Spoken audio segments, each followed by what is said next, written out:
Allah Bapa di sorga sampai saat ini mencari orang-orang yang hatinya senantiasa mencari Allah, terlebih orang-orang yang mau menerima tawaran Allah untuk keselamatan jiwanya. Orang-orang seperti apakah yang Allah cari? Apakah Allah mencari orang-orang yang sempurna, orang-orang yang saleh, orang-orang yang tidak pernah berbuat dosa? Bukankah di dunia ini tidak ada orang yang baik? Hanya Allah saja yang baik. Tidak ada orang yang benar, seorang pun tidak. Karena semua orang telah berbuat dosa dan telah kehilangan kemuliaan Allah. Kepada orang-orang Farisi yang membawa seorang perempuan yang kedapatan sedang berzina kepada Tuhan Yesus Kristus untuk diadili sesuai dengan hukum Musa. Tapi Tuhan Yesus menjawab mereka, "Barang siapa di antara kamu tidak berdosa, hendaklah ia yang pertama melempari batu kepada perempuan itu." Setelah mendengar perkataan Tuhan Yesus, pergilah mereka seorang demi seorang, mulai dari yang tertua. Akhirnya tinggallah Yesus seorang diri dengan perempuan itu yang tetap di tempatnya. Lalu kata Yesus, "Hai perempuan, di manakah mereka? Tidak adakah seorang yang menghukum engkau?" Jawabnya, "Tidak ada Tuhan." Lalu kata Yesus, "Aku pun tidak menghukum engkau. Pergilah dan jangan berbuat dosa lagi mulai dari sekarang." Kalau tidak ada orang yang sempurna, orang yang baik, orang yang benar di dalam dunia ini, lalu orang seperti apakah yang Tuhan cari? Allah mencari orang-orang yang berdosa, orang-orang yang tidak sempurna, orang yang tidak baik, orang-orang yang tidak benar. Itulah yang Allah cari.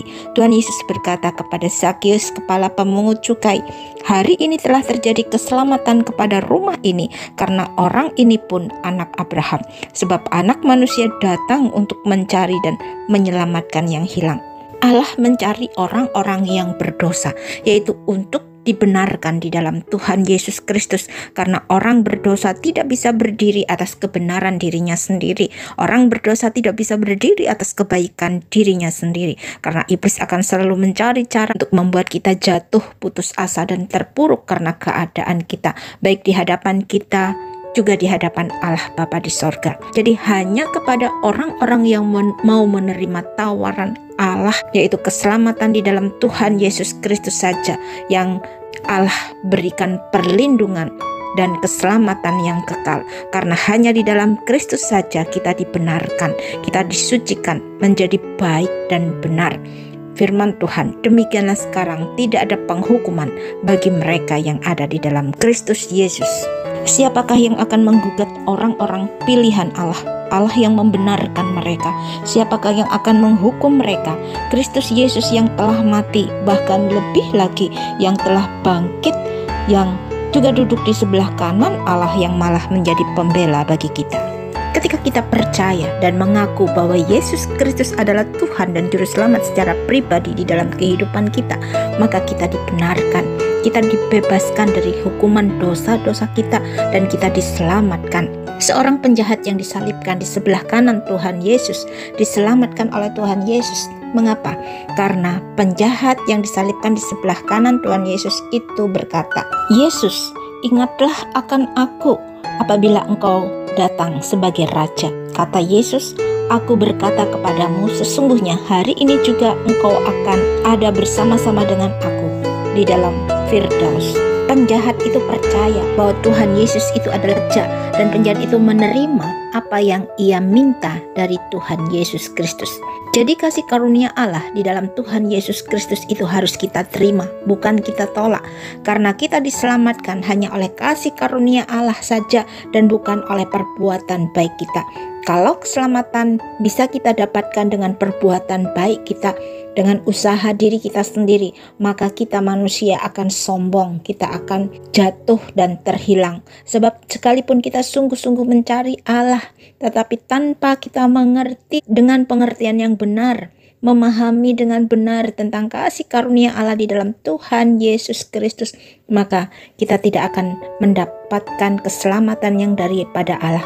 Sebab kita sulit untuk menerima tawaran Allah, dan kita merasa perlu untuk menambahkan karya keselamatan Allah supaya Allah disenangkan. Dan karena ketidakmengertian mereka bahwa keselamatan adalah kasih karunia Allah, Tuhan Yesus berkata, "Sesungguhnya pemungut-pemungut cukai dan perempuan-perempuan sundal akan mendahului kamu masuk ke dalam kerajaan Allah."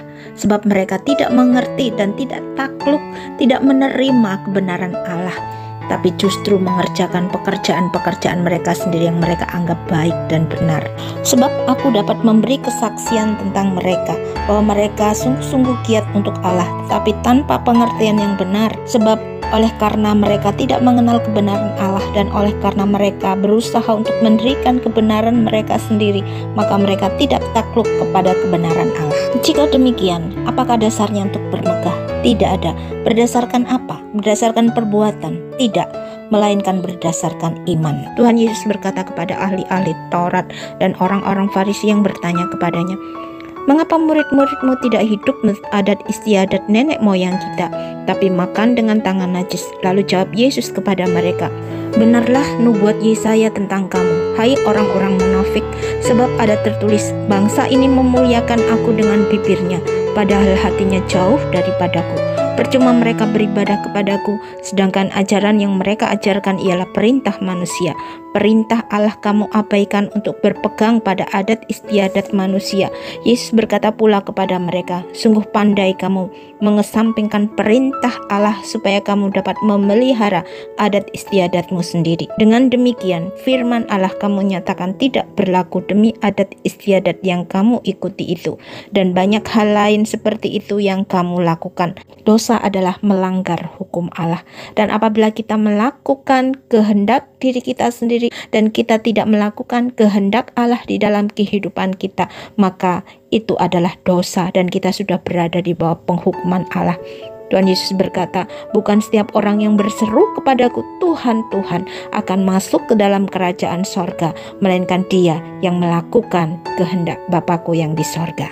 Allah telah memberikan kepada kita Alkitab untuk menjadi peta, petunjuk arah untuk kita menjalani kehidupan kita, supaya kita berlaku hati-hati sesuai dengan kehendak Allah.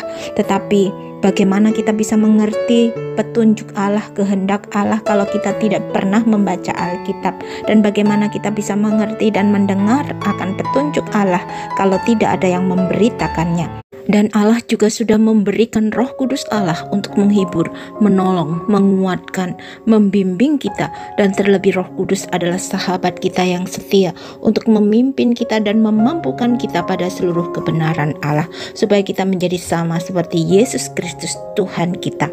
Dan di dalam kehidupan ini Allah tidak menjadikan kita seperti robot, tapi Allah memberikan kita kebebasan untuk kita memilih kepada siapa kita menyerahkan diri kita. Pilihan kita dapat dilihat dan dirasakan dalam kehidupan kita sehari-hari. Apabila keadaan kita tidak baik-baik saja, mengalami tekanan, mengalami sakit, penyakit, kesulitan dalam berbagai aspek kehidupan kita, bukankah lebih mudah untuk kita bereaksi sesuai dengan kedagingan kita, sehingga kita mudah untuk dikalahkan di dalam kehidupan ini? Berbeda halnya apabila kita menyerahkan setiap permasalahan kita kepada Allah, maka sesulit apapun situasi dan kondisi kita, kita akan tetap bertekun kepada Allah kita dan tidak akan pernah menyerah. Karena kita percaya bahwa Allah sanggup untuk menolong dan menyelamatkan kita. Ayub mengalami permasalahan dan kesulitan dalam kehidupannya, bukan berarti Ayub bersalah kepada Allah, tapi karena iblis minta izin kepada Allah untuk mencobai Ayub dalam kehidupannya. Dan Allah mengizinkan iblis untuk mencobai Ayub, hanya jangan nyawa Ayub. Tetapi apa yang terjadi? Ayub tetap memilih untuk tetap mempercayai Allah di dalam kehidupannya. Sekalipun sahabat-sahabat Ayub telah berkata-kata yang salah, menuduh Ayub telah berbuat dosa kepada Allah, sampai akhirnya membuat Ayub menjadi putus asa dan ingin mati. Tapi Allah datang dari dalam badai untuk menolong, menguatkan, memulihkan dan mengembalikan harta kekayaan Ayub 2 kali lipat dari yang sebelumnya. Tidak ada pohon yang baik yang menghasilkan buah yang tidak baik, dan juga tidak ada pohon yang tidak baik yang menghasilkan buah yang baik. Setiap pohon dikenal dari buahnya. Pencobaan-pencobaan yang kita alami itu adalah pencobaan-pencobaan biasa yang tidak melebihi kekuatan manusia, sebab Allah setia, dan karena itu Allah tidak akan membiarkan kita dicobai melampaui kekuatan kita.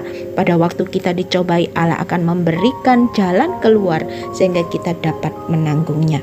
Jadi Allah mengizinkan permasalahan, sakit, penyakit, masa-masa sulit, sengsara itu datang dalam hidup kita. Tujuannya bukan untuk menghancurkan kita, tapi semuanya bekerja sama untuk kebaikan kita dan kemuliaan nama Tuhan saja.